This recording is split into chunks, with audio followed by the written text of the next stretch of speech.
disappointed.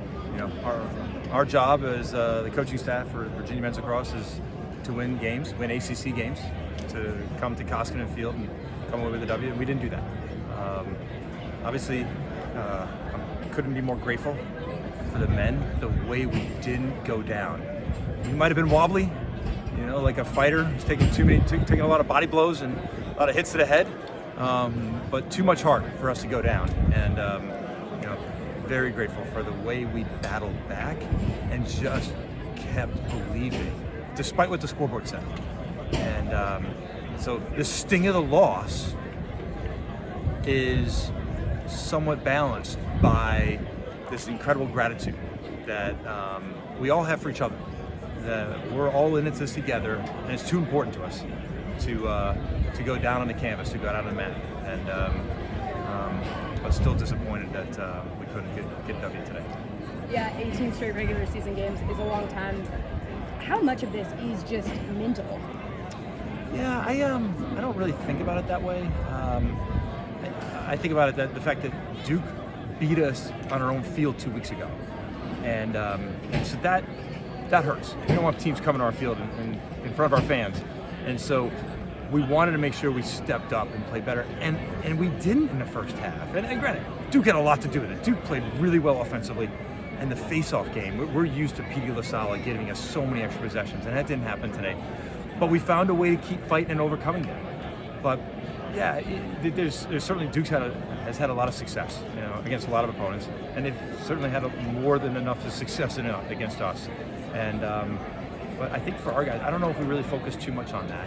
It was just more that we had lost to them on our own field 2 weeks ago, and we were hoping to exact some revenge, but came up a goal short. Yeah, well, you talked a little bit there about the face-off battle.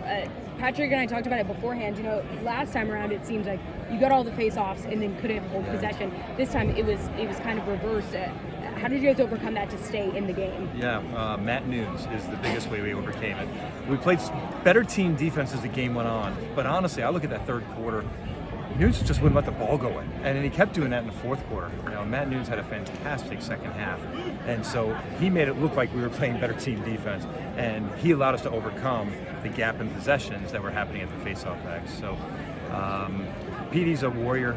Petey, we've had success with him for 5 years, and he's going to learn from this one. He'll be back.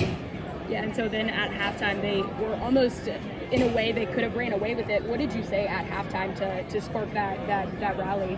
Sure, we made a couple of adjustments in our ride and in our team defense, and then we just said, fellas, we got to get back to our values. Who are we? You know, and what does it mean to put on this Virginia sweater, as the Canadians say, put on the Virginia uniform? And so they challenge each other. And so again, I couldn't be more grateful for the attitude, the bounce back. And I honestly think what we saw here in the second half today is going to emotionally allow us to turn a corner. That we can be technical and tactical, and then sometimes it's just about, it's a street fight. Sometimes it's not pretty. You know, can you just go out there and execute as opposed to following a game plan? Can you just get out there and ball, as you can say? And we showed that today. So if we want to be technical, great. If it's going to be a street fight, it's going to be a street fight. And I'm really, really excited about what we demonstrated in the second half today that we'll have now for the rest of the year. I'm going to adjust one thing on my camera really quick. Just going to be here.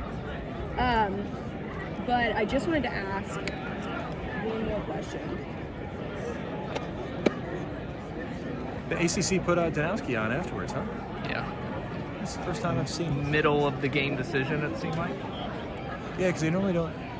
You know, you watch the Big Ten games and watch those games. I'm like, I wonder why they don't put on coaches. I know. It was interesting. They wanted to start right at noon. Thought it was 12:02. Yeah. And all of a sudden, they're like, hey, I'm like, my watch is 11:59. Right.